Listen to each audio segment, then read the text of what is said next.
Canal नेमकं कधी करावं आणि रूट कॅनल चे काय फायदे होतात? पहिलं असतं इनॅमल, मग डेंटिन आणि मग पल्प म्हणजे दाताची नस असते. कीड जी आहे, जेव्हा सुरुवात होते ती इनॅमल ह्या लेयर पासून चालू होते. डेंटिस्ट कडे यायला लोक दात प्रचंड दुखायला लागल्यानंतरच येतात. येस, बिकॉज वेदना ही त्यावेळेलाच होते जेव्हा it's already late. Teeth whitening साठी टूथपेस्ट आलेले आहेत. तर ह्या किती सेफ आहेत? मी टीथ व्हाईटनिंग टूथपेस्टच्या बऱ्यापैकी अगेन्स्ट आहे.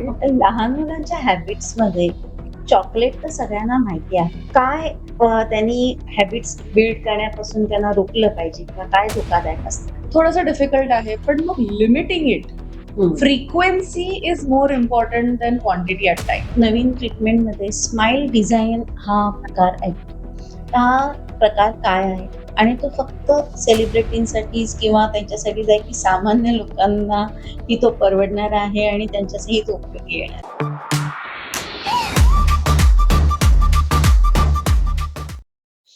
नमस्कार, मी हिरकणीच्या नवीन एपिसोडमध्ये आज तुमच्या लक्षात आलंच आहे की आपण एका क्लिनिकमध्ये आलेलो आणि दातांच्या समस्या आपल्या सगळ्यांना असतात, पण त्याच्याविषयी अनेक गैरसमज, भीती असते आणि ह्या सगळ्यासाठी आज आपल्याकडे एक अनुभवी डॉक्टर आदिती पाटील पांडे आहेत. आपण आज त्यांच्याकडून या सगळ्या गोष्टी अगदी सोप्या भाषेत समजून घेणार. सो डॉक्टर आदिती, मी हिरकणी चॅनलवर खूप नमस्कार. थँक्यू. आज तुम्ही आम्हाला हा मस्त वेळ दिलेला आहे. थँक्यू, तुम्ही मला ही अपॉर्च्युनिटी दिली आज तुमच्याबरोबर आणि सगळ्यांबरोबर बोलायची. मला सगळ्यात पहिला प्रश्न विचारायचा तो म्हणजे की दातांच्या समस्या सगळ्यांना असतात, पण दातांच्या डॉक्टरची सगळ्यांना भीती वाटते. तर ती का वाटते? आणि त्याच्यामध्ये खर्च हा भाग असतो, भीती असते, मानसिक भीती असते, की नेमकं काय कारण असतं? डेंटल फिअर किंवा डेंटिस्टची भीती हे खूपच इनग्रेन्ड पार्ट असतो आणि ते लहानपणापासून सुरुवात होते. आता आम्ही ऍक्च्युली पालकांना हे सांगतो की प्लीज तुम्ही तुमच्या पोरांना घाबरवू नका, की मस्ती केली तर डेंटिस्टकडे नेऊ हां. आणि इंजेक्शन लावून देऊ. ह्या गोष्टीची भीती घालू नका मुलांना, कारण ती डीप सीटेड फिअर लहानपणापासून सुरुवात होते आणि मग अडल्टहुड पर्यंत इट गेट्स कॅरीड ऑन. दुसरी गोष्ट म्हणजे आवाज, जे आमच्या ड्रिलचे आवाज असतात, जनरली लोकांना त्याची भीती असते किंवा rather it's fear of unknown. जेव्हा तुम्हाला माहिती नसतं की इथे जाऊन काय होणार आहे नक्की आपल्या बरोबर. आणि दातामध्ये जेव्हा आम्ही काम करतो तेव्हा तो एरिया एवढा लहान असतो की बेसिकली फक्त आम्हाला दिसतं, राईट? सो पेशंट आहे, he is blind to what is happening. त्यामुळे ते फिअर असतं. It is fear of the unknown. Okay. बरोबर बोलताय. कारण आपण ज्यावेळेला डेंटिस्ट कडे जातो आणि बाहेर वेटिंग रूम मध्ये तो जो आवाज येत असतो, त्याच्यानेच एक भीतीचा गोळा सगळ्यांच्या मनामध्ये आलेला असतो. येस.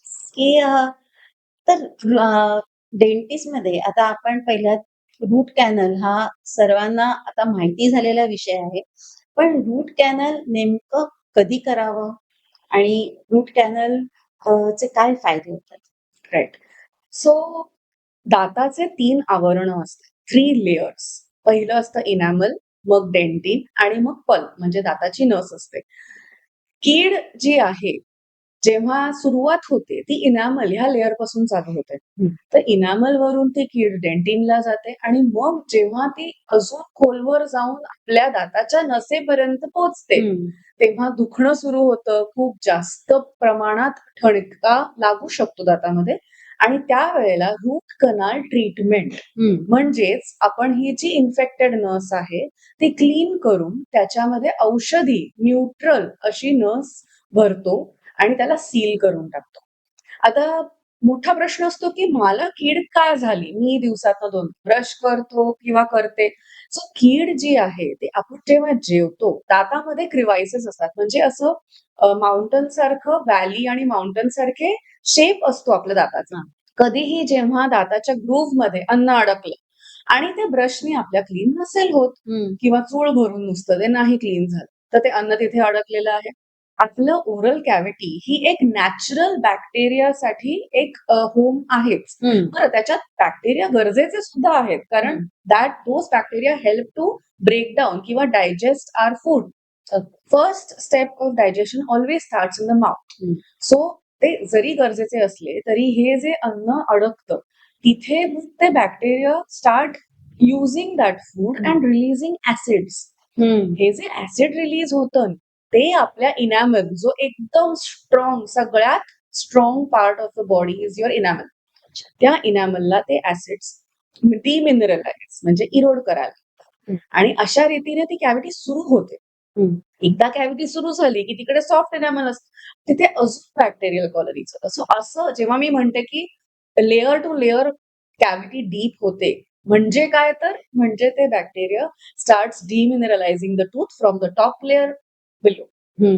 आणि मग एकदा नसेला पोचले की ते बॅक्टेरिया पूर्ण आपल्या दाताच्या टोकापर्यंत जाऊन इन्फेक्शन करू शकतो. अँड सो इथून पुढे the next step I say is, म्हणून आपण जेव्हा म्हणतो की 6 महिन्यात डेंटिस्टची अपॉइंटमेंट घेऊन चेकअप केला पाहिजे, तर का केला पाहिजे? Just to screen, oral screening and scanning, की कोणत्या दातामध्ये कीड फॉर्म होतीये का, ती किती डीप आहे, तर ती फिलिंग नीट होईल का.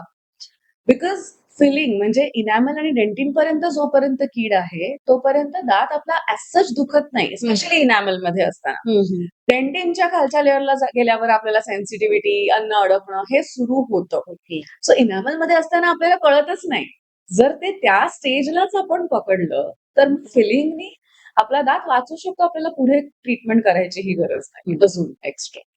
हेच कारण असू शकतं का की डेंटिस्ट कडे यायला लोक दात प्रचंड दुखायला लागल्यानंतरच येतात? येस, बिकॉज वेदना ही त्यावेळेलाच होते जेव्हा इट्स ऑलरेडी लेट. म्हणजे मग आपण 3 स्टेप ऑलरेडी पार करून गेलेलो असतो, ट्रीटमेंट करायला येतो. आणि ते मग असं होतं की ओके, एकदा डेंटिस्टकडे गेलो, दात दुखतोय की मग बरंच मोठं काम निघतं. खरं जेव्हा आपल्याला दुखत नसतं ना, तेव्हा छोट्या छोट्या फिलिंगनी काम होऊन जातं. इथे आपल्याला जरा इनॅमल हा जो आपण शब्द वापरला, Yes. इनॅमल म्हणजे आपल्या दाताचं वरचं आवरण. येस. तर ते खराब होतंय हे कसं लक्षात येईल? आपण फर्स्ट ऑफ ऑल व्यवस्थित जर का ओरल हायजीन मेंटेन केलं म्हणजे काय, तर हे तर सगळ्यांनाच माहितीये की दिवसातून 2दा ब्रश केला पाहिजे. पण ब्रश केला पाहिजे म्हणजे 2 मिनिटं आपण प्रत्येक दाताच्या साईडला आपला ब्रश हा गेला पाहिजे क्लीन करायला. टूथपेस्ट हे एवढं इम्पॉर्टंट नाहीये, ते साधन आहे. टूथब्रश आणि आपण आपल्या हातांनी प्रत्येक दातावरती ब्रश फिरवणं, that is more important. So 2 minutes of brushing twice a day plus flossing, कारण ब्रश जो आहे तो 2 दातांच्या मधल्या गॅप मध्ये पोचत नाही दरवेळेला. काही जणांचे दात पुढे मागे असतात, काही जणांचे सरळ असतात. सो रचना पण दातांची प्रत्येकाची वेगळी असते. सो काही लोकांमध्ये जास्त फूड लॉजमेंट होतं आणि काही जणांमध्ये एकदम क्लेन्झिंग वेज असतात बिटवीन टीथ, सो त्यांचे जास्त स्वच्छ राहतात. So the best thing to do is to brush twice daily, floss, and still सगळं व्यवस्थित असलं तरी सुद्धा 6 महिन्यातनं एकदा चेकअप करून हे ऐका ना डेंटिस्टकडे येऊन की तुमचे दात खूप छान आहेत, काहीही ट्रीटमेंटची गरज नाहीये. This will give so much happiness, म्हणजे आम्हाला सुद्धा की अरे वा, patient is so aware and very very serious about their own oral health. कसं की रूट कॅनलचं जे सांगितलं, रूट कॅनल का करा, म्हणजे त्याचा मेन फायदा काय? सो रूट कॅनल ट्रीटमेंट ही का करावी? आपण जेव्हा दाताला ती न्यूट्रल नर्स देतो त्यानंतर आपला so called tooth becomes dead, पण we are saving the tooth. आणि नॅचरल टूथ म्हणजे हे पण मी नेहमी पेशंट्सना म्हणते की देवाने दिलेल्या दाताला कोणताही मॅन मेड टूथ रिप्लेस करू शकत नाही. So that natural tooth can be saved आणि त्याला कॅप करून तो तेवढाच मजबूतही राहतो आणि तुम्हाला पुढचे बरेच वर्ष सर्व्हिस देतो. बरं, नाही केलं आपण रूट कॅनल आणि ती कीड वाढत गेली, एका पॉइंट नंतर आपल्याला दुखणंही बंद होतं, नाही कळतही नाही. म्हणजे काय तर ती कीड स्प्रेड होतीये सगळीकडनं. अल्टिमेटली आपल्या दाताचा जो वरचा पार्ट असतो ज्याच्याने आपण खातो तो कम्प्लीट डिसइंटिग्रेट होणार आणि मग दात काढण्याशिवाय ऑप्शन राहत नाही. बरं, दात काढल्यावर तिथलं जे हाड असतं, ते हाड झिजायला सुरू होतं. म्हणजे दात काढला तर मग we have to go for fixed options which is either dental implantology किंवा ब्रिज करणं. हां. Okay. So saving the tooth or conservative treatment किंवा स्लो डेंटिस्ट्री ज्याला म्हणतात. स्लो डेंटिस्ट्री म्हणजे जेवढा बेसिक आणि कन्झर्वेटिव्ह ट्रीटमेंट करता येईल तेवढी ट्रीटमेंट तशीच सुरू ठेवायची. एक्स्ट्रीम इज दात काढून आपण इम्प्लांट करणं. इथे ना मला एक जाणवतं, की आधी काही वर्षांपूर्वी रूट कॅनलला बरेच सिटिंग घ्यायला लागायचे आणि आता रूट कॅनल खूप फास्ट झालाय. म्हणजे अगदी 2 दिवसात वगैरे पण रूट कॅनल होतं. तर हा नेमका फरक काय आहे? सो ऑब्व्हियसली ॲडव्हान्समेंट्स इन डेंटिस्ट्री आता खूप झाल्या आहेत. मटेरियल ॲडव्हान्समेंट झालेले आहेत. इन्स्ट्रुमेंटल ॲडव्हान्समेंट झालेत. त्यामुळे रूट कनाल आता रुट्री एंडोडॉन्टिक्स म्हणजे काय तर त्या मशीनने पण आम्ही करतो. अच्छा. राइट? सो काही वेळा रूट कनाल सिंगल सिटिंगमध्ये होतात, ज्याच्यात ते इन्फेक्शन खूप नसेल दातामध्ये तर. अदरवाईज 2 सिटिंगमध्ये रूट कॅनल होऊ शकतात. 1 वीक अपार्ट जे सिटिंग्स असतात ते. Now this is totally dependent on the patient. Patient म्हणजे टोटली डिपेंडंट ऑन दाताची कंडिशन, की किती इन्फेक्टेड आहे, नाहीये इन्फेक्टेड. त्याच्यावर डिपेंडंट असतं किती वेळ लागणार आहे ते. अगोदरच्या काळात आपण म्हणजे क्लेन्झिंग जे डिसइन्फेक्शन ऑफ टूथ होतं, त्यालाच मल्टिपल सिटिंग्स लागायच्या. सो रूट कॅनल जवळपास 1, 2, 3 महिने सुरूच असायचा. 10-10 सिटिंग्स व्हायचे. पण आता गेल्या 10 वर्षामध्ये खूप ॲडव्हान्समेंट झालेत आणि नाव तसं नाहीये आता. कारण तिथे ना बराचसा पेशन्स निघून जातो. कारण आपण 1-2 सिटिंग केल्यानंतरच बराचसा पेन निघून गेलेला असतो आणि आपल्याला वाटतं, की चालून जाऊ देत पुढे आणि तिथे हलगर्जीपणा खूप होतो आणि डेंटिस्टकडे न येण्यामागचं लोकांना असं वाटतं, की इथे खूप वेळ खाऊ काम आहे. तर त्याला आता समजलेलं आहे, की रूट कॅनल हे 1-2 दिवसांमध्ये पण होऊ शकतं. Dental treatment is a time consuming. Time investment ह्याच्यामध्ये आहे. जेवढे वर्ष आपल्याला त्या स्टेजला यायला लागतात दात खराब होण्याच्या, ती गोष्ट 2, 4, 5 दिवसात बरी नाही होऊ शकत. सो इट हीलिंग हे टाइम इन्व्हेस्टमेंट ह्याच्यात द्यावाच लागतं. बरोबर. दातांबद्दलचे मिथ भरपूर आहेत. म्हणजे डेंटिस्टकडे जाण्याबद्दलचे किंवा ट्रीटमेंट बद्दलचे. तर याबद्दल मला थोडंसं जाणून घ्यायला आवडेल. एक Yes. म्हणजे की सगळ्यात महत्वाचं म्हणजे की स्केलिंग जे आपण करतो. दात साफ करणे किंवा व्हाईटनिंग करणे. तर ह्याच्याबद्दल बरेचसे मिथ आहेत, की ह्याच्यामुळे हे केलं की छान झालं. हे किती सुरक्षित आहे? स्केलिंग करणं हे किती सुरक्षित? सो स्केलिंग म्हणजे टीथ क्लिनिंग. हां, ह्याच्यामध्ये आपण काय करतो? दाताच्या अवतीभोवती इनिशियली आपण जेव्हा अन्न जेवतो आणि काही अन्न अडकतं. अडकतं म्हणजे काय? दातांच्या फटीमध्ये किंवा दाताच्या वर एक थर राहतो. तो पहिले कन्व्हर्ट होतो प्लाकमध्ये म्हणजे सॉफ्ट डेब्रीज असतात त्या. जेवढा जास्त वेळ प्लाक राहतो तोंडात आणि आपले ब्रशिंगने, क्लीनिंग नाही नीट होत, तो प्लाक कॅल्सिफाय व्हायला लागतो. आणि कन्व्हर्ट होतो. आम्ही डेंटल टर्म्समध्ये कॅल्क्युलस म्हणतो किंवा नॉर्मल लेमन लँग्वेजमध्ये आपण त्याला टार्टर असं म्हणतो. हा जो टार्टर असतो तो सुरुवात होतो दाताच्या अवतीभोवती फॉर्म व्हायला आणि मग त्या हिरड्यांच्या म्हणजे गम्सच्या खाली वाढत जातो. अच्छा. येस. तो टार्टर मिनरलाइज किंवा कॅल्सिफाय होतो म्हणजे तो कडक होतो. एका सॉफ्ट दगडासारखं. त्याच्या भोवती जे आपले गम्स असतात ना, ते सुजायला लागतात. इन्फ्लमेशन होतं. स्केलिंग करताना आपण जे अल्ट्रासॉनिक स्केलर मशीननी आता स्केलिंग केलं जातं. अल्ट्रासॉनिक स्केलर जो असतो त्याच्यानी फक्त आपण व्हायब्रेशननी तो सेपरेट करतो टार्टर दातापासून आणि मग अख्खाच्या अख्खा गम्सच्या आतून सुद्धा क्लीन केला जातो. आता जेव्हा टार्टर गम्सच्या आत ग्रो होतो तेव्हा गम्स दाताहून सेपरेट होतात. आणि गम्स जिथे अटॅच असतात त्याच्या बरोबर 2 मिलीमीटर खाली हाड असतं. गम्स जर डिटॅच व्हायला लागले तर हाड सुद्धा झिजायला लागतं. त्याच्यात टार्टर खोलवर व्हायला लागतो ती एक गोष्ट. हाड झिजतंय म्हणजे दाताचा सपोर्ट कमी होतोय. ह्याचा अर्थ दात हळू-हळू हलायला लागू शकतो. त्याला जिंजायव्हायटिस म्हणजे गम इन्फ्लमेशन पासून बोन पर्यंत म्हणजे पेरिओडॉन्टायटिस. सो ह्यात जेव्हा आपण हा टार्टर काढतो, आता खूप वर्ष झाली क्लिनिंग नाही केलंय. हा टार्टर जेव्हा काढला जातो, तेव्हा मग आपल्याला असं फील होतं, की अरे खूप स्पेस आहे दाताच्या आजूबाजूला किंवा दात थोडासा हलतोय. पण तो दात टार्टर काढल्यामुळे हलत नसतो, तर तो टार्टर झाल्याने ऑलरेडी जे आपल्या नॅचरल सराउंडिंग दाताच्या गम्स आणि बोनला अफेक्ट झालाय किंवा इन्फ्लेमेशन झालंय, त्यामुळे दात हलतो. खूप जणांची कंप्लेंट असते किंवा Yes. ऐकलं जातं, की स्केलिंग केल्यानंतर माझे दात हालायला लागले. तर ह्याच्या अर्थ दात ऑलरेडीच खराब झालेले असतात किंवा त्या स्टेजला आलेले असतात आणि मग आपण काढल्यानंतर इनफॅक्ट टार्टर म्हणजे क्लिनिंग झालं दातांचं, की condition of the gums and the bone can be better. Healing होऊ शकतं. ते कम्प्लीट रिव्हर्सल होणार नाही, बट बेटर डेफिनेटली. त्याबरोबर बऱ्याचशा बाकीच्या गोष्टी आम्ही देतो. Medicated toothpaste, some mouth washes. So ह्या सगळ्या गोष्टी need to be taken by a dentist prescription itself. तर खूप जणांना आपण ऍडव्हर्टाईज पण बघत असतो, की सेन्सिटाईज टूथपेस्ट आहेत, सेन्सिटिव्ह ब्रश आहेत. तर हे वापरणं किती धोकादायक आहे किंवा सेफ आहे?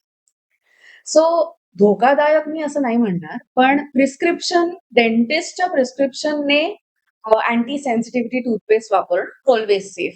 कारण अँटी सेन्सिटिव्हिटी टूथपेस्टमध्ये मेडिकेशन्स असतात, जे पर्टिक्युलर विकारांसाठी उपयोगी असतात.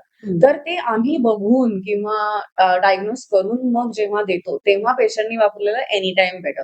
ऑल्सो ह्या टूथपेस्ट लाँग टर्म नसतात वापरायच्या. सो त्याचं एक 1 मंथ, 2 मंथ ह्या पिरियड असतो. तेवढ्या वेळ तुम्हाला जे सांगितलंय त्याप्रमाणे वापरायचे असतात. Okay. So all of these things are dentist prescribed. म्हणजे हे एक ट्रीटमेंटचाच भाग आहे. इट्स अ मेडिसिनल भाग झाला Yes. हा. मग आपल्या मनाने आपण ह्या गोष्टी करू नये. नाही. दुसरा आजकाल ॲडव्हर्टायझिंगचा एवढा प्रभाव असतो, की टीथ व्हाईटनिंगसाठी टूथपेस्ट आलेले आहेत. तर ह्या किती सेफ आहेत?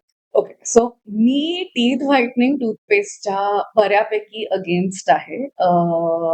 त्याचं कारण असं आहे दॅट ह्या टूथपेस्टमध्ये अब्रेसिव्ह एजंट्स म्हणजे फिलर पार्टिकल्स मोठे असतात. बेसिकली व्हाईटनिंग कसं करणार? ते फ्रिक्शननी तुमच्या त्या टूथपेस्टमधल्या अब्रेसिव्ह एजंट्सनी दाताच्या वरच्या थराला स्प्रेड म्हणजे थोडं असं ते काढतात आणि मग ते म्हणतात की व्हाईट होतात. पण इनिशियली तुम्हाला तो इफेक्ट वाटेल, पण लॉंग टर्म मध्ये इनफॅक्ट दात आपले जास्त पिवळसर होऊ शकतात. So whitening toothpaste generally are not safe. त्यात खूप चांगल्या क्वालिटीची एखादी असेल तर विचारूनच तुमच्या डेंटिस्टना विचारून मगच यूज करावं. रादर इन हाऊस व्हाईटनिंग म्हणजे इन क्लिनिक मध्ये डॉक्टरनी केलेलं जे आम्ही व्हाईटनिंग करतो, that is I will say steel safer than any toothpaste. Safer ह्याच्या कारणाने की जसं आपण हेअर कलर करतो, तो राहतो जोपर्यंत आपले केस वाढतात. सिमिलरली टीथ व्हाईटनिंग हे एका सर्टन पिरियड ऑफ टाइम पर्यंत छान राहतो आणि मग आपले दात will lose that whitening and then you can redo it. So काही तुमच्याकडे असेल घरी फंक्शन तर तुम्ही डेफिनेटली करू शकता. Okay. So it's a part of cosmetic. Yes. बरं, क्लिनिंग आणि व्हाईटनिंग ह्या 2 वेगळ्या गोष्टी आहेत. दात क्लिनिंग किंवा स्केलिंगनी दात व्हाईटनिंग होतो नाही. व्हाईटनिंग हे सेपरेट भाग आहे फॉर टीथ. तुमच्याकडे आता एवढे पेशंट येत असतात, तर तुम्हाला काय कॉमन मिथ दिसतात पेशंट्समध्ये काय असतं? सो पहिले तर खूप दुखतं. मी मिथ याला का म्हणतेय, कारण आता लेटेस्ट आमच्याकडे जे इंजेक्शन्स आहेत, सिरिंजेस, कार्ट्रिजेस जे आम्ही वापरतो, त्याचे नीडल्सचे गेजेस खूप पातळ असतात आणि they are almost pain free. So actually dental treatment खूपच कन्व्हिनियंट आणि कम्फर्टेबल झाली आहे आता. ओके. पण लाईक आय सेड, की लहानपणापासूनची जी भीती बसलेली असते, त्या कारणाने एक मोठं हे होतं. दुसरं मिथ म्हणजे लहान मुलांच्या दातांना काही गरज नाहीये ट्रीट करण्याची and this is the biggest myth आणि ह्याच्यामध्ये ऍक्च्युअली आम्हाला पालकांना एक्सप्लेन करणं किंवा काउन्सिल करणं ह्यासाठी खरोखर डिफिकल्ट होतं. सो मिल्क टीथ जे म्हणतो की अरे हे तर पडणार आहेत. मान्य आहे ते पडणार आहेत. पण बेबी टीथ किंवा मिल्क टीथ जे आहेत ते 6 ते 12 म्हणजे 6 वर्षाच्या अंतरात पडणार असतात एक-एक करून. आणि आपण जेव्हा बाळ जन्मतं, त्यावेळेला त्याचे बेबी टीथ आणि पर्मनंट टीथचे बड्स हे सगळे ऑलरेडी त्याच्या तोंडात, त्याचे जॉजमध्ये असतात. सो जर का लहान मुलांचे दात खूप जास्त किडून, खूप इन्फेक्टेड असतील आणि खूप कीड असेल, तर ते तुमच्या पर्मनंट टूथचं जे ग्रोइंग बड असतं त्याला अफेक्ट करू शकतं. So milk teeth need to be treated on time. दुसरी गोष्ट म्हणजे खूप किडले, इन्फेक्ट झाले म्हटल्यानंतर त्या लहान मुलाला पेन होणार. पेनमुळे डिस्कम्फर्ट होणार. मग त्याची क्वालिटी ऑफ लाईफ पण नीट नाहीच राहणार बिकॉज खेळायला प्रॉब्लेम, खायला प्रॉब्लेम, अशक्तपणा, चिडचिड आणि ताप वगैरे तर येतोच टीथ इन्फेक्शनमुळे. So you have parents have to be very careful. की लहान मुलांच्या पॅरेंट्सना तुम्ही काय केअर घेण्यासाठी आता आपल्याला हे कळलं की लहान मुलांचे मिल्क टूथ आहेत, त्याची केअर तर घेतलीच गेली पाहिजे. त्याचं रिझन तर सांगितलं. पण ती कशी घेण्यासाठी काय केलं पाहिजे? सो सगळ्यात पहिले म्हणजे रात्रीची बाटली, दुधाची बाटली. रात्रीची दुधाची बाटली दूध पिता-पिता बाळ झोपून जातं. पण त्याच्यामध्ये काय होतं, की दूध आपल्या तोंडाच्या एन्व्हायर्नमेंटमध्ये राहतं. दूध दुधामध्ये जे काही इन्ग्रीडियंट्स असतात, ते बॅक्टेरियासाठी एकदम हॅपी फूड असतं. आणि त्यामुळे नर्सिंग बॉटल केरीज ज्याला म्हणतात. सगळे दात पुढचे तर सगळे दात त्याच्याने किडणं हे खूप रॅम्पंटली आपल्याला बघायला मिळतं. खूपच रेग्युलरली. आणि त्याच्यानी अगेन लाइक आय सेड की दुखणं प्लस ते जेव्हा दात किडायला लागतात, त्यांचे दातही लहान असतात. सो स्कूलमध्ये त्यांच्या सोशल सर्कलमध्ये पण त्याचा इफेक्ट होतो. कॉन्फिडन्स, सेल्फ एस्टीम आणि सोशल सर्कलमध्ये त्यांना चिडवणं किंवा दात पडलेत, दात गेलेत लवकर. तर ह्या सगळ्यांमुळे kids can have a tough time. ते आपण लहान मुलांच्या दातांचं एक दुर्लक्षितच असतात कारण ते पडणारेच दात आहेत. तर त्याच्यामुळे पॅरेंट्स मी अनेक वेळा बघितलंय, की लोकं सांगतात, की "तुला काय चॉकलेट खायचे ते आत्ताच खा. मग चांगले दात आल्यानंतर हे नको करायला." आत्ता खाल्लेले चॉकलेट्सच्या कीडमुळे त्यांचे पर्मनंट दातही ऑटोमॅटिकली अफेक्ट होतात. इनॅमल जे आहे ते फॉर्मेशन स्टेजमध्ये असतं. त्यामुळे तो वरचा जर बेबी टूथ ऑलरेडी इन्फेक्टेड किंवा खूप जास्त किडलेला असेल, तर पर्मनंट टूथ सुद्धा वीक होऊ शकतो. आणि आपले एकदा पर्मनंट दात आले, की आपल्याला ते कायमचे वापरायचे. बरोबर. खरं एक गंमत मला इथे तुम्हाला सांगायची आहे, की tooth is the most strongest and hardest part of body. अच्छा. जेव्हा इजिप्शियन ममीजमध्ये आपण बघतो, त्यांच्या स्केलेटन्समध्ये अजूनही दात आहे. प्रेझेंट आहेत. ह्याचा अर्थ tooth is suppose to outlive the human. आणि इथे आपण लहानपणापासून कीडबद्दल बोलतोय म्हणजे आपलं डायटरी म्हणा किंवा सगळं किती फॉल्टी आहे ॲट दिस पॉइंट हे कळतं. लहान मुलांच्या हॅबिट्समध्ये चॉकलेट तर सगळ्यांना माहिती आहे. पण काय त्यांनी हॅबिट्स बिल्ड करण्यापासून त्यांना रोखलं पाहिजे किंवा काय धोकादायक असतं? पण कम्प्लिटली लहान मुलांना नाही गोड द्यायचं किंवा चॉकलेट द्यायची, चिप्स द्यायचं असं थोडंसं डिफिकल्ट आहे. पण मग limiting it. Frequency is more important than quantity at time. So frequency कमी ठेवली पाहिजे. म्हणजे आठवड्यातनं एखाद्या दिवशी आपण त्यांना देतोय, त्यांना आवडतं ते. That is okay. तेही कधी द्यायचं? आपण तुम्ही बघाल तर आपलं ट्रेडिशनल जे जेवणाचं ताट असतं, त्याच्यामध्ये कोणताही गोड पदार्थ असो, खीर, शिरा, श्रीखंड, पुरणपोळी हे सगळं आपल्या ताटामध्ये जेवणाबरोबर असतं. जेवणानंतर आपण डेझर्ट खात नाही. आपण जेवणाबरोबर जेवतो. सो म्हणजे काय? बाकीचे जे कोशिंबीर, भाजी, वरण, भात या सगळ्या आपल्या बाकीच्या फूड्सनी ते गोड जे आहे ते सॉर्ट ऑफ क्लेन्स होतं तोंडामध्ये. So eating your sweet with your meal is always good for your teeth. जे 2 मील्सच्या मध्ये स्नॅकिंगच्या वेळेला आपण chocolate, biscuit, chips that is completely wrong. आणि चॉकलेटांपेक्षा बिस्किट ही तेवढेच कल्प्रेट आहेत. Because any carbohydrate plus sweet जे आहे ते it is going to get converted to glucose. म्हणजे कोणत्याही प्रकारचं बिस्किट, चॉकलेट, काहीही चिकट दातामध्ये अडकलं की that is food for the bacteria. Right. हे आपल्या हिंदू संस्कृतीमध्ये किती प्रत्येक गोष्टीचा विचार केलाय ते आज इथे या क्लिनिक मध्ये बसून सुद्धा माझ्या लक्षात येत आहे. कारण ही जी आपली पद्धत आता चालू झालेली आहे की डेझर्ट जेवल्यानंतर डेझर्ट खाण्याची जी प्रथा आहे ती मूळ संस्कृती आपली नाही. तर आणि त्याचा उपयोग कसा होतो दात स्वच्छ होण्यासाठी किंवा दातांची निगा राखण्याचा तो एक भाग आहे हे पण आपल्या आज लक्षात आलं. असं आहे की दात एक थोडे मोठ्या एजमध्ये, टीनेजमध्ये किंवा यंग एजमध्ये आपण बघतो की मुलं खूप च्युइंगम आणि च्युइंगम हे दातासाठी चांगलं असं पण बोललं जातं. हे मिथ आहे की हे ट्रुथ आहे?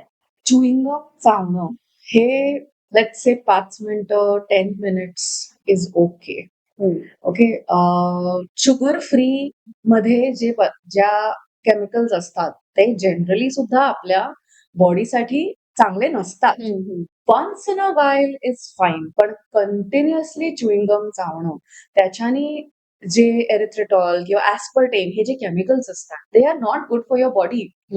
आफ्टर ऑल ते केमिकल्सच आहेत. So I would say that chewing gum चावणं त्याचं time frame is very important. Because ideally 24 तासामध्ये आपण 30 मिनिटांपेक्षा कमीच दात चावायला वापरतो. जेव्हा एक्सेसिव्ह च्युइंगम आपण चावतोय ह्याचा अर्थ आपण च्युइंग ही प्रक्रिया जास्त वेळ करतोय.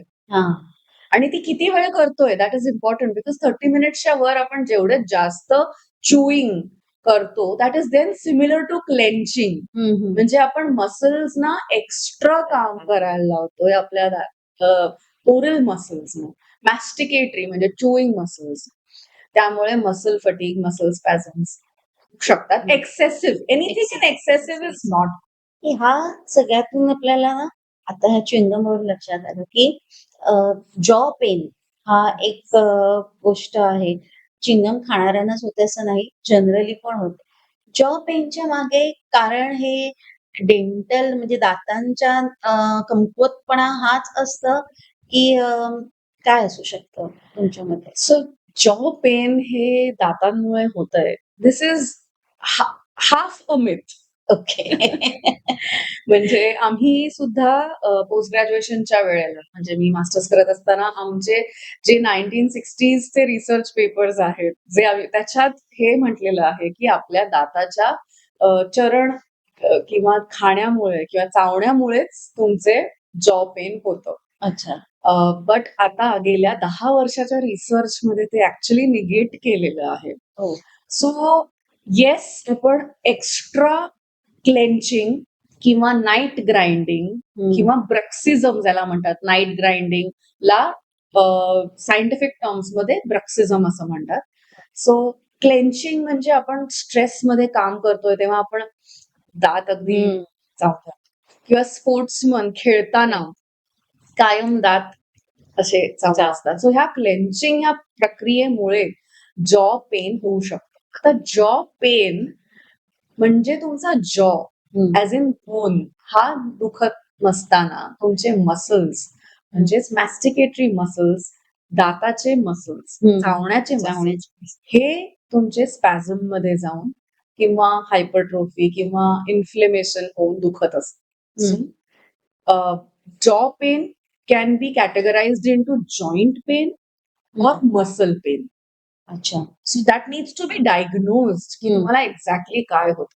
क्लेंचिंग साठी डेफिनेटली आपल्याला काही ना काही treatment. So that could be an oral appliance ज्याला ऍज अ प्रॉस्थोडॉन्टिस्ट आम्ही ओरल स्प्लिंट हे बनवून देतो. दिवसा घालायला वेगळं असतं, रात्री वापरायला वेगळं असू शकतं. So that is very important. दुसरं म्हणजे टीएम म्हणजे जेव्हा कोणी येतं म्हणतो temporomandibular joint pain. So TMJ pain म्हणजे काय? तर TMJ pain also can happen मसलमुळे. जर ते मसलमुळे होत असेल तर अप्लायन्स किंवा physiotherapy, ultrasound, there is a lot of multi speciality treatments going on together to relieve this pain किंवा ट्रिगर पॉइंट इंजेक्शन वगैरे असतात जे आम्ही करतो इथे क्लिनिकमध्ये. सेकंड असतं की तुमचं जॉईंट जर खरंच दुखतोय तर that could be something systemic. हा because at the end of the day तुमचं तोंड हे तुमच्या बॉडीला अटॅच्ड आहे, ते सेपरेट नाहीये. So a lot of the time systemic प्रॉब्लेम्समुळे तोंडामध्ये त्याचे मॅनिफेस्टेशन किंवा सिम्पटम्स येऊ शकतात. पण हा जो टर्म वापरला TMJ, तो थोडासा आम्हाला थोडासा इलॅबरेट करून एक्सप्लेन करून सांग. टेम्पोरो मॅन्डिब्युलर जॉईंट हे जॉईंट आहे, जसं आपलं एल्बो जॉईंट आहे, शोल्डर जॉईंट आहे, तसंच एक TMJ जॉईंट आहे.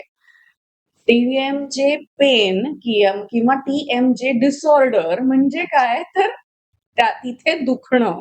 ओके. ओके, आता जॉईंट मध्ये pain all over the world 1% of the population has rheumatoid arthritis हो and that's a big number. हो म्हणजे रिसर्च इन वेस्टर्न कंट्रीज झालेले आहेत, बट दॅट मीन्स भारताच्या पॉप्युलेशनच्या हिशोबाने आपल्याकडे किती रुमॅटॉइड आर्थरायटिस केसेस असतील.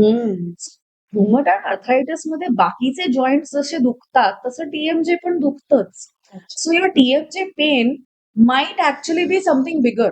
मग त्यासाठी प्रॉपर ब्लड टेस्ट करून प्रॉपर रुमॅटॉलॉजिस्टचं कन्सल्ट करून we have to come to a solution to it. Temporomandibular जॉईंटचे बाकी डिसऑर्डर्स म्हणजे जर खरोखर बोनी म्हणजेच जॉईंट मध्ये काही त्रास असेल तर तो आपल्याला स्क्रीनिंग आणि एक्सरेजनी करता येतो स्कॅन. दुसरं म्हणजे मसल पेनमुळेही होऊ शकतं. मसल पेनमुळे पेन होणं जॉईंटमध्ये that can be taken care of with dental appliances, जे आपण इथे इन ऑफिस करतो. आता हे पेन, जॉ पेन आहे किंवा बाकीचे आहेत, ह्याच्यातून वेगळे वेगळे आजार निर्माण होतात किंवा अनेक लोकांना माउथ अल्सरचा त्रास असतो. काही लोकांना उडरचा वास असतो, म्हणजे आपल्याला दुर्गंधी येते आपल्या ह्याच्यातून, तोंडातून. तर हे सगळे आजाराचे प्रकार आहेत की निष्काळजीपणाचे प्रकार आहेत की ह्याच्यावरती थोडस सुरुवात आपण अल्सर्स पासून करूया. माउथ अल्सर्स हे अनेक कारणांमुळे होऊ शकतात. Okay, aphthous ulcers, stress ulcers. Stress ulcers म्हणजे खरोखर आपण कोणत्या तरी खूप स्ट्रेसफुल सिच्युएशन मध्ये जात असू तर तुमच्या त्या जी उष्णता आपल्या बॉडीमध्ये होते त्याच्यानी तुम्हाला अल्सरेशन तोंडात येऊ शकतं. हॉर्मोनल चेंजेस म्हणजे टीनेज मध्ये, मेनोपॉझल विमेन, अशा वेगवेगळ्या हॉर्मोनल स्टेजेस मध्ये अल्सर्स येऊ शकतात. एक्झाम्सच्या वेळेला टीनेजर्सचे खूप कंप्लेंट्स असतात अल्सर्सच्या. येस, सो ते स्ट्रेस रिलेटेड असतात. मग आपल्या वेगवेगळ्या स्टेजेस ऑफ लाईफमध्ये आपल्याला वेगवेगळ्या वेळेला हॉर्मोनल चेंजेसमुळे अल्सरेशन होऊ शकतात आणि all that can be treated with basic medication, vitamins आणि आम्ही जनरली जेल्स देतो. Odour, mouth odour, bad breath, that also can happen first of all because तुम्हाला पोटाचे विकार आहे कोणता तरी. सो अगेन सिस्टेमिक म्हणजे तुमचं mouth is related to your digestion. दुसरं इज बिकॉज टंग क्लिनिंग नीट होत नाहीये. जिभेवरती आलेले जे थर असतात, डेली टंग क्लिनिंग, 2दा ब्रश, फ्लॉस आणि टंग क्लिनिंग हा तुमच्या बेसिक ओरल हायजीनचा भाग आहे. टंग क्लिनिंग केल्याने जे दातावरचे एक्स्ट्रा लेअर बॅक्टेरियल हे जे क्लीन केल्यानंतर दुर्गंधी कमी होते. So again diagnosing and coming to the root cause. त्यामुळे you have to show a professional, you have to show the dentist की कशामुळे होतंय, and once we can find that out then we can give a solution also. आपल्याला दातांची treatment घेत असताना ना की आता नवीन नवीन पद्धती आलेल्या आहेत की साधारण एज मध्ये झाल्यानंतर दात खराब झालेलेच असतात, कारण आपण एवढी काळजी घेतलेलीच नसते जेवढी आपण सांगतोय. माहिती असूनही आपण या गोष्टी करत नाही. तर त्यावेळेला मग आजकाल इम्प्लांटेशन केलं जातं आणि काही दात वाचवण्यासाठी अनेक वेगळ्या वेगळ्या गोष्टी केल्या जातात. तर डेंटल इम्प्लांट हे याच्याबद्दल आम्हाला थोडी डिटेलमध्ये माहिती सांगा, म्हणजे तो कधी केला जातो, कसा केला जातो. सो जेव्हा आपले दात पडतात किंवा काढले जातात फॉर व्हेरियस रिझन्स, तिथे आपण डेंटल इम्प्लांट म्हणजे टायटेनियम आणि वेगळ्या धातूंचा स्क्रू असतो, which is completely sterilise and ते आपण सर्जिकली हाडामध्ये प्लेस करतो. सो तो जो डेंटल इम्प्लांट आहे, इट इज रिप्लेसिंग आपल्या नॅचरल दाताचा जो रूट भाग असतो, जो हाडाच्या खालचा भाग असतो, हा त्याला रिप्लेस करतो आणि मग त्यावर आपण एक दात म्हणजे कॅप अशी देतो इम्प्लांटच्या वरती. तर त्या डेंटल इम्प्लांट्स जेव्हा आपण करतो त्याच्यानंतर इट्स व्हेरी इम्पॉर्टंट की त्याच्यानंतरची जी काळजी किंवा keeping your oral cavity clean is very important. Generally लोक काय करतात, ट्रीटमेंट तर करून झाली पण त्यानंतर जर आपण नाही व्यवस्थित काळजी घेतली आणि तर इम्प्लांटला सुद्धा इन्फेक्ट होऊ शकतं अँड देन ते इम्प्लांट फेल होतात. एक जी जनरल लोकांची कल्पना आहे की मी इम्प्लांट केलंय ना म्हणजे आता मला आयुष्यभर काही होणार नाही, दॅट इज रॉंग. असं नसतं. जेव्हा तुम्ही इम्प्लांट करता त्याच्यानंतर तुमची रिस्पॉन्सिबिलिटी खूप पटीने वाढते to keep your oral cavity clean and to maintain it. So dental implant single दातासाठी होऊ शकतं, 2 ते 4 मल्टिपल दातांच्या हिशोबाने ब्रिजही होऊ शकतो किंवा फुल माउथ म्हणजे आता दातच नाहीयेत, बरेच दात खराब आहेत, बरेच हलतायत पडतायत, तर फुल माउथ आपण इम्प्लांट करून अख्ख्या दातांचा सेटही देऊ शकतो. ह्याच्यासाठी खूप फॅक्टर्स असतात. वन इज युअर हेल्थ, म्हणजे extreme diabetes, extreme blood pressure, तुम्ही ब्लड थिनर्स वर आहात का, तुम्हाला हार्ट इश्यूज आहेत का, थायरॉइड आहे का, एज, व्हिटॅमिन D3, B12 ह्या सगळ्या गोष्टी इन पिक्चर येतात. सो आम्ही तुम्हाला एक सेट ऑफ ब्लड टेस्ट देतो to assess your general health आणि मग आम्ही इम्प्लांट साठी प्रोसीड करू शकतो. It is not for everybody. हे पण आहे हा पण समज. की आधी म्हणजे आता तर इम्प्लांट हे सर्रास केलं जातं आणि लोकांना पण हे माहितीये की अरे माझा दात खराब झाला, तो काढून टाकला की तो इम्प्लांट करून टाकायचा आहे. पण आधीच्या काळामध्ये बघितलं तर कवळी लावणं हा जो प्रकार होता किंवा डिटॅचेबल आणि फिक्स अशा दोन्ही प्रकारच्या गोष्टी तिथे व्हायच्या. तर या तिन्ही प्रकारामध्ये सगळ्यात सेफ आणि त्यातल्या त्यात सगळ्यात जे काही सेफ ते नेमकं काय? कोणत्या गोष्टीकडे आपण जावं? See, doing an implant treatment is always good because आपण जेव्हा हाडामध्ये इम्प्लांट प्लेस करतो तेव्हा we are helping the bone to maintain its height for years to come. हा बोन जे आहे ना, it is always strongest on compression. म्हणजे 90 डिग्रीच्या फोर्समध्ये बोन इज स्ट्रॉंग. आपले जे नॅचरल दात असतात त्याला एक लिगामेंट असतं. सो जेव्हा आपण चावतो आणि हे जे फोर्सेस बोनवर येतात परपेंडिक्युलर, त्यामुळे बोन त्याची हाईट मेंटेन करून असतो. ओके. दात काढला किंवा दात पडला की तिकडचा हाड आहे जे ते झिजायला लागतं because त्याच्यावरती ते फोर्स येत नसते. आता हाडाला वाटतं माझं काही काम नाहीये आता इथे. जेव्हा आपण इम्प्लांट्स प्लेस करतो तर again the bone then has something in it जिकडे फोर्सेस जात आहेत आणि जेणेकरून ते हाडाची हाईट आहे ती मेंटेन राहते. So implant is always better. आणि आता तर ADA म्हणजे अमेरिकन डेंटल असोसिएशननी एक हे काढलंय दॅट मिनिमम कवळी जरी द्यायची असेल तर मिनिमम 2 इम्प्लांट प्लेस करून कवळी काड्या घालायची, कवळी द्यायची जेणेकरून ती व्यवस्थित एक फिट होते. ओके. आणि क्वालिटी ऑफ लाईफ जो QOL इंडेक्स आहे that increases substantially. Okay. So quality of life index हा आता जेवढ्या ह्याच्याने आपण वाढवून देऊ शकतो लोकांना, that is always our aim and goal. आपल्याकडे ना स्पेसिफिकली इंडियामध्ये तंबाखू खूप खाल्ला जातो. गुटखा, तंबाखू या गोष्टी खूप खाल्ल्या जातात. म्हणजे त्या शहरापासून गावापर्यंत सगळीकडे ती प्रथा आहे आणि त्याचे खूप इफेक्ट माहिती असतात लोकांना की ह्याचं लॉंग रन मध्ये मला काय काय होऊ शकतं. पण तरी सुद्धा त्याच्यामध्ये मी असेही लोक ऐकले की तंबाखू खाऊन माझे दात स्ट्रॉंग होतात असेही सांगणारे लोक आहेत. तर आज एक डेंटिस्ट म्हणून तुम्ही काय मोलाचा सल्ला द्याल? तंबाखूमध्ये सगळे टॉक्सिकच पदार्थ असतात. ऑब्व्हियसली तंबाखू नाहीच खाल्लं पाहिजे. अगोदरच्या पिढीने जेव्हा ते आम्हाला येऊन हे म्हणतात, की "मी तर हे आयुष्यभर खातोय, पण माझे दात तर खूप चांगले आहेत." सो लेट्स जस्ट से की त्यांच्या बाकीच्या ईटिंग हॅबिट्स या खूपच चांगल्या असतात. म्हणजे त्यांचं जे काही म्हणजे स्वयंपाक जेवण असतं दॅट इज बेसिकली भाकरी, हं. भाजी, अ, डाळ, भात आणि all of these things are healthy foods. So ते तेवढ्या प्रमाणात गोड खात नसतात.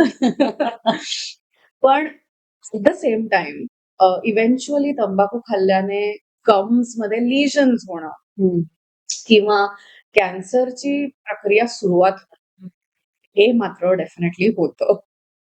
सो येस, तंबाखू इज एन ॲब्सोल्यूट नो. खरं तर सगळीकडे तंबाखूच्या ह्याच्यावर पण लिहिलेलं असतं, की खाऊ नका. पण तरी सुद्धा आपण सगळ्या गोष्टी इग्नोर करून ते करतच असतो.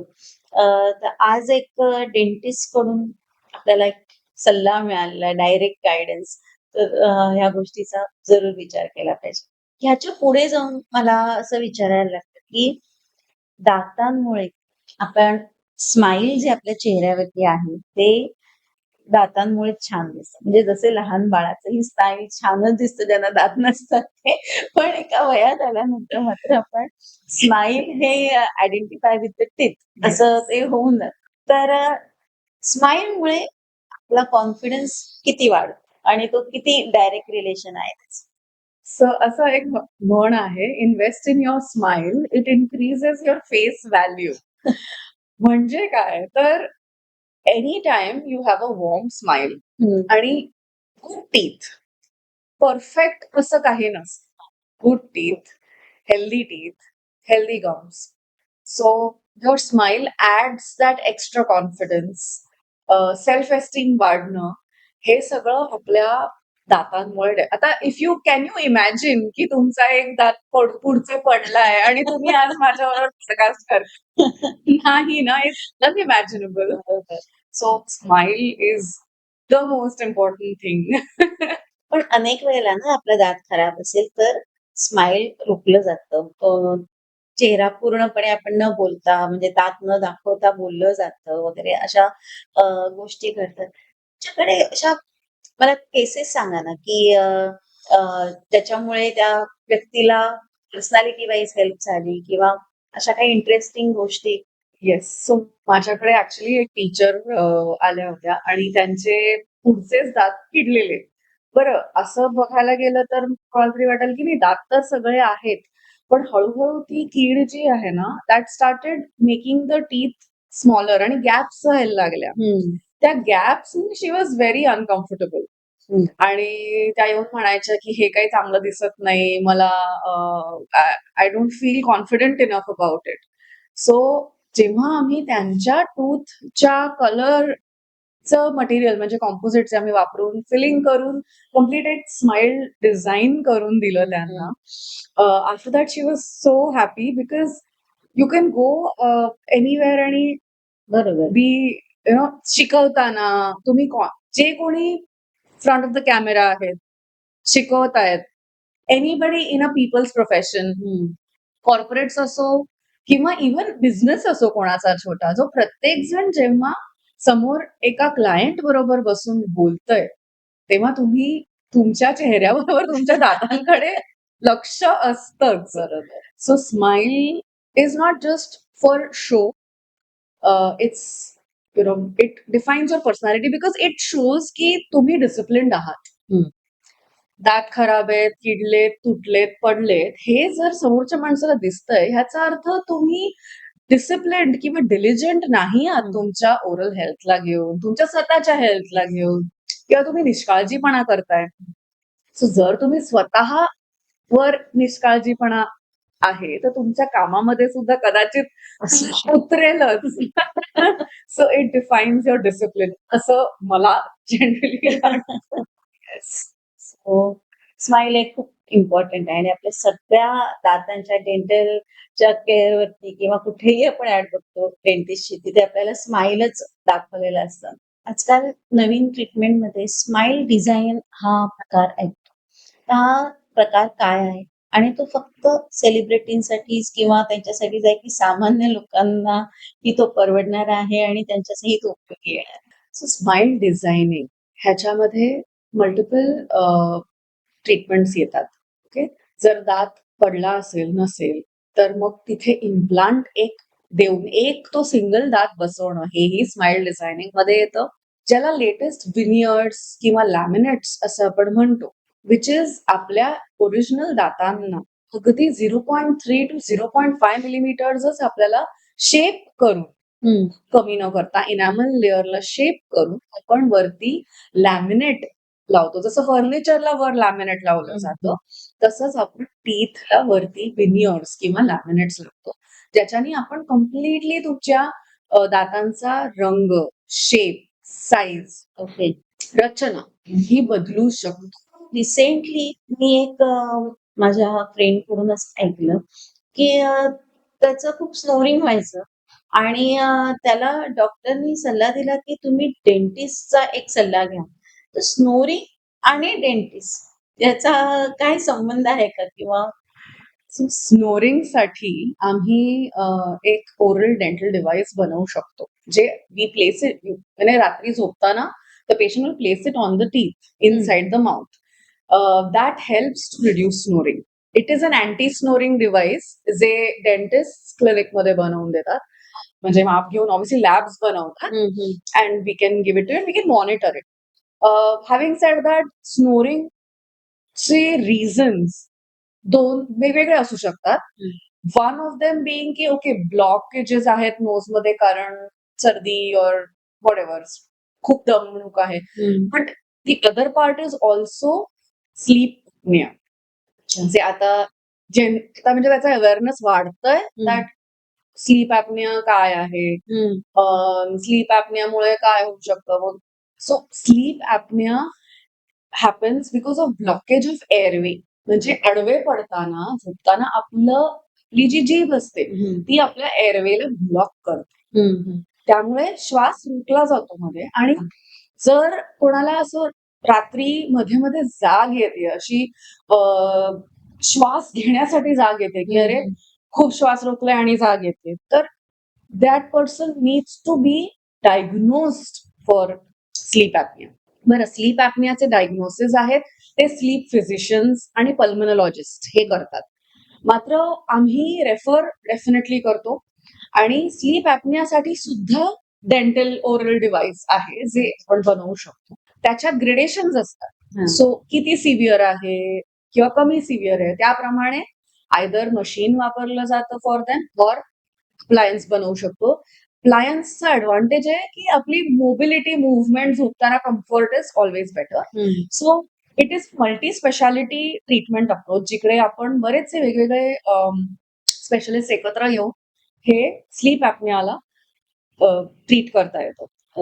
Apart from that, orofacial pain म्हणजे again any sleep related disorder जे आपल्या ओरल कॅव्हिटीशी रिलेटेड आहेत, तर वेगळ्या प्रकारचे काही दुखणी आहेत जी दिवसा होत आहेत पण रात्रीच्या ब्रक्सिझम किंवा नाईट ग्राइंडिंगमुळे होत आहेत. बिकॉज आधी असं मानलं जायचं दॅट आर क्लुजन किंवा आपले दात are responsible for night grinding आणि टीएमजेला प्रॉब्लेम होतो. बट नाईट ग्राइंडिंग किंवा bruxism is a sleep movement disorder. Sleep movement disorder म्हणजेच it is not directly related to your teeth. तर त्याला कम्प्लीट ट्रीटमेंट नसून प्रिव्हेन्शन आहे. प्रिव्हेन्शनचं device just like a snoring device for a sleep apnea device, तसंच ब्रक्सिझमसाठीचे devices हे आपण डेंटल क्लिनिकमध्ये बनवून पेशंटना देतो आणि फॉलोअप्स घेऊन, म्हणजे की every week 2 weeks we see की कसं होत आहे. ऑल ऑफ दीज थिंग्स पण प्रिव्हेन्शनच्या हिशोबाने ट्रीट करतो. Okay. Yes. Prevention means prevention for what?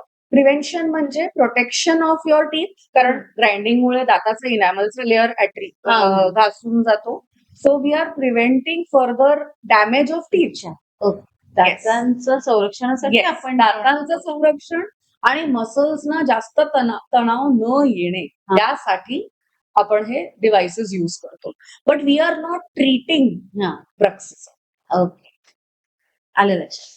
Sleep apnea पण त्याच्यामध्ये असं म्हणजे काही लोकांना सवय असते, की उंच उशी घेऊन झोपणं किंवा त्याच्यामुळे हे ब्लॉकेज निर्माण होऊ शकतात किंवा असं काही असतं, की तुम्ही सरळच झोपलं पाहिजे असं काही स्लीप पॅटर्न्स असतात? So sleep apnea like again मी जसं म्हटलं, की ते एअरवे ब्लॉकेजमुळे होतं. हं. आणि एअरवे म्हणजे फॅरिंक्सचं ब्लॉक होणं हे पण पोझिशन आपली जेव्हा हॉरिझॉन्टल असते, हं. तेव्हा जीभ मागे पडते. आणि आपला जो आपण जेव्हा तोंड उघडतो तेव्हा जे आपलं टाळू आहे, हं. त्या टाळूच्या पोझिशनवर डिपेंड होतं, की किती स्पेस आहे श्वास घ्यायला आणि अच्छा. नाही घ्यायला. सो जीभ, टाळूचं अनॅटमी हे सगळं नॅचरल अनॅटमी असते हं, एखाद्या हं. ह्युमनची and that can be different for everyone. That is why I said की ग्रेडेशन्स असतात आणि हे डायग्नोज करणं खूप गरजेचं आहे.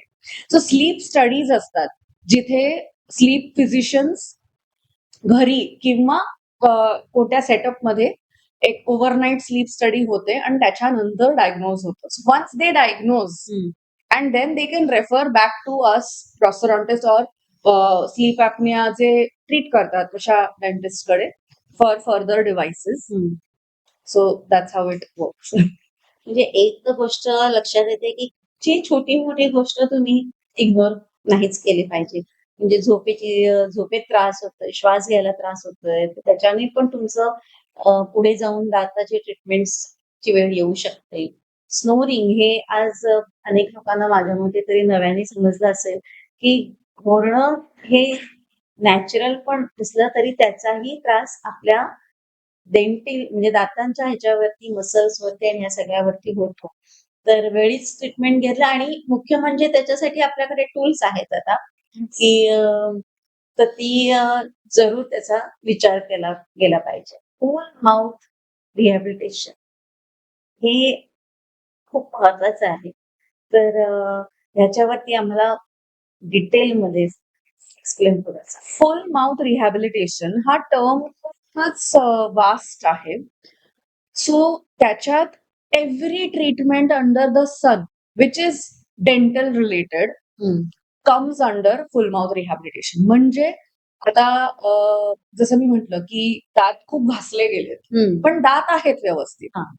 सो त्या दातांना आपण टेबल टॉप्स किंवा क्राउन्स किंवा कुठल्या दातांना लागेल तसं फिलिंग्स, रूट हं. कनाल्स हे सगळं करून आपण सगळ्या दातांना परत त्यांच्या ओरिजिनल हाईट हं. ला आणून म्हणजे तुम्हाला फंक्शनली व्यवस्थित चावता येणं, हं. जेवता येणं, जेणेकरून ऑब्व्हियसली तुमचं डायजेशन व्यवस्थित राहणं आणि तुमची ओव्हरऑल हेल्थ व्यवस्थित राहणं. ह्यासाठी फुल माउथ रिहॅबिलिटेशन करतात. जिकडे दात मिसिंग असतात, तुटलेले असतात किंवा नसतात, तिथे जेव्हा आपण अर्धे इम्प्लांट्स, अर्धे ब्रिजेस हे सगळे मिक्स करून पण जेव्हा ट्रीटमेंट होते, त्यालाही फुल माउथ रिहॅबिलिटेशन म्हणतात. हं. जिकडे अजिबात दात नसतात तिथे 6 ते 8 इम्प्लांट्स खालच्या जबड्यात, 6 ते 8 इम्प्लांट वरच्या जबड्यात देऊन आपण जेव्हा फुल दाताचा सेट देतो, त्यालाही फुल माउथ रिहॅबिलिटेशन म्हणतात. किंवा रॅदर खूप एजेड वयोवृद्ध असलेल्यांना आपण नुसती कवळी जरी करून देतो, हं. ते सुद्धा फुल माउथ रिहॅबिलिटेशन असतं. फुल माउथ रिहॅबिलिटेशन हा शब्द खूप मोठा वाटतो, पण त्याचं प्रिन्सिपल खूप सोपं आहे. हं. फंक्शनली खाता पिता येणं. Function is very important. Most important as a prosthodontist म्हणजे प्रॉस्थेटिक म्हणजे replacement of any sort of a tooth structure. मग ते मिसिंग असो, अर्धवट मिसिंग असो, that is what we do. So when I say full mouth rehabilitation, what I mean is functionally sound system create करून देणं पेशंटना, ज्याच्यात cosmetic किंवा दिसणं एस्थेटिक पार्ट जो आहे ना, तो तुमचा फक्त साइड इफेक्ट आहे. खरा भाग आहे की तुम्हाला नीट खाता पिता येणं आणि Right. Quality of life beautiful होणं. That is your full mouth rehabilitation. आणि त्याचा साइड इफेक्ट असा असणार आहे की दात सुंदरही छान. दिसणं, कारण बसवताना ते छानच बसवणार. छानही दिसणार. येस. येस. कारण तुला खाणं दातांपासून, तोंडापासून सुरुवात होते आणि तिथेच सलायवा क्रिएट होऊन डायजेशन सिस्टम तिथूनच स्टार्ट होते. So everything is related with things. Yes. आजकाल आपण जेव्हा कॉस्मेटिक म्हणतो किंवा सुंदर दिसणं म्हणतो किंवा गरज म्हणूनही म्हणतो, अनेक वेळेला आपल्याला दातांना ब्रेसेस लावायला लागतात, दातातल्या फटी काढण्यासाठी किंवा कशासाठी. त्यावेळेला आपल्याला आपले नॅचरल दाढा या काढाव्या लागतात बऱ्याच वेळेला. तर हे काढल्यामुळे किंवा हे ब्रेसेसची ट्रीटमेंट केल्यानंतर आपल्याला त्याचा काय काळजी घेतली पाहिजे किंवा याचे काय परिणाम होऊ शकतात? सो ब्रेसेसची ट्रीटमेंट ही जेव्हा जबड्याची साईज आणि दाताच्या साईज मध्ये मिसमॅच असते हां. त्यावेळेला आपल्याला जनरली ब्रेसेसची ट्रीटमेंट लागते. म्हणजे लहान मूल आहे 10-12 वर्षाचे झालेत, त्यांची जबड्याची साईज लहान आहे पण दाताची साईज मोठी आहे, त्यामुळे दात पुढे येत आहेत, हां. बसत नाहीयेत जबड्यामध्ये. So in that case space कमी आहे, म्हणून आपल्याला तो नॅचरल दात प्रीमोलर्स जे म्हणतो आपण ते एक एक प्रीमोलर काढून आपण स्पेस क्रिएट करून आत घेऊ शकतो दात. ह्याच्याने पुढची जी ग्रोथ असते ती व्यवस्थितरित्या कंटिन्यू होते. दुसरं म्हणजे फटी, म्हणजे काय, जबड्याची साईज मोठी आहे पण दाताचं विड्थ ही पुरेशी नाहीये आपल्या त्या जॉ मध्ये. तर फटी जेव्हा दिसतात तेव्हा त्या दिसायलाही चांगल्या नसतात आणि प्लस तिथे अडकून अगेन टार्टर फॉर्म होणं वगैरे हे होऊ शकतं. सो जेव्हा आपण दाताच्या स्पेसेस क्लोज करून एक रचना त्यांना देतो, that also helps in cleansing, keeping the tooth clean, strong and eating म्हणजे फंक्शनली. ह्या सगळ्या गोष्टी त्याला महत्वाच्या असतात, म्हणून ब्रेसेसची ट्रीटमेंट ही केली जाते. फक्त दिसण्यासाठी नाही. It's a very functionally driven treatment that can be required. ही सगळ्यांना गरजेची नसते. त्याच्यासाठी आपण एक्सरेज आणि बाकी टेस्ट करून मगच गरज आहे की नाही. पण त्याच्यासाठी आपल्याला आपले ओरिजिनल दाढा काढाव्या लागतात. मग त्याचं रिप्लेसमेंट कशी होते? म्हणजे त्या दाढांचं काम कोण करणार? सो प्रत्येक केसमध्ये एकतर दात नाही काढायचा. अच्छा. येस. ज्या वेळेला खूपच डिस्क्रिपन्सी आहे की जबड्याची साईज खूपच लहान आहे आणि दातांची साईज खूपच मोठी आहे आणि त्यामुळे ते पुढे येतात. So in that case only आपण दात ते काढतो. आणि काढणारे दात म्हणजे दाढा नसतात, ते प्रीमोलर्स, म्हणजे आपला कनाईन. सो सुळा जो असतो तो आपला एक kind of like a pillar असतो आपल्या अख्ख्या ओरल कॅव्हिटीमध्ये. त्याच्या मागचा जो पहिला प्रीमोलर असतो, जो डिरेक्ट आपल्या चुईंग मध्ये खूप भर पाडत नाही, तो इट्स अ स्मॉलर टूथ, तो आपण काढतो. सो आपण मोलर्स जे आहेत ते सगळे रिटेन करतो, ते आपले मेन चावण्याचे दात असतात. So when you remove that premolar, it is only for space creation आणि त्याच्यानी खूप त्रास असं नाही. आता आपल्या दातांमध्ये सगळ्यात उशिरा येणारा दात म्हणजे विस्डम टूथ. हा मोठं झाल्यानंतरच येतो. तर हा अनेक वेळेला काढण्याचा सल्ला दिला जातो. तर तो काढला पाहिजे का? सो अक्कलदाढ किंवा विस्डम टूथ ही जर का तुम्हाला अगेन तिथे कीड, इन्फेक्शन, पेन खरोखर त्या दाढीमध्ये आहे तर ती काढली पाहिजे डेफिनेटली. पण उगाच ती आहे म्हणून काढायची गरज नाहीये. आता ओव्हर म्हणजे एजेस अँड जनरेशन्स आणि एवढ्या वर्षांमध्ये एपमॅन पासून ते आतापर्यंत आपल्या जबड्याची साईज लहान लहान होत गेली आहे. ओके. पण नंबर ऑफ टीथ बदलले नाहीयेत. त्यामुळे काही वेळेला अक्कलदाढ बाहेर यायला जागाच नसते तोंडामध्ये. तर ती अशी अर्धवट अडकून राहते किंवा अशी अर्धी बाहेर येते. मग ती अर्धी बाहेर आली ना की तिथे अन्न अडकून अडकून ते कुजून त्याला कीड येते आणि मग आपल्याला ती काढावी लागते. पण जर दुखत नसेल, कीड नाहीये, काही त्रास नाहीये, तर आपल्याला ती काढायची गरज नाहीये. So it is not compulsory to extract wisdom teeth. मला असं वाटतं की आज आपल्याला दातांच्या बद्दल खूप छान माहिती पण मिळाली. अनेक गैरसमजही दूर झालेले आहेत आणि डॉक्टर अदितीने खूप सिंपल भाषेमध्ये आणि आपल्याला सगळ्यांना समजेल अशा भाषेत सगळ्या गोष्टी सांगितल्यात. तुम्हाला जर दातांबद्दलच्या काहीही समस्या असतील आणि तर तुम्ही तुमच्या डेंटिस्टकडे तर जरूरच जा. पण डॉक्टर अदितींनाही तुम्हाला कॉन्टॅक्ट करायचं असेल तर त्यांचे सगळे कॉन्टॅक्ट डिटेल आपल्या डिस्क्रिप्शन बॉक्समध्ये आणि पिन कमेंटमध्ये दिलेले आहेत. जरूर तुम्ही त्यांना कॉन्टॅक्ट करून त्यांचा सल्ला घेऊ शकता. डॉक्टर अदिती, आज आपल्या चॅनलवर येऊन तुम्ही छान माहिती सांगितली त्याबद्दल खूप खूप धन्यवाद. Sharmila madam, thank you so much की तुम्ही मला बोलवलं. It was an absolute pleasure. हे अवेअरनेस क्रिएट करणं हे जास्त इम्पॉर्टंट आहे आणि you are doing a fantastic job. Thank thank you sir. तर आता पुन्हा एकदा मी हिरकणी चॅनलला सबस्क्राईब करायला विसरू नका आणि तुमच्या ज्या काही कमेंट्स असतील, जे काही प्रश्न असतील ते आम्हाला कमेंट बॉक्समध्ये जरूर कळवा. थँक्यू.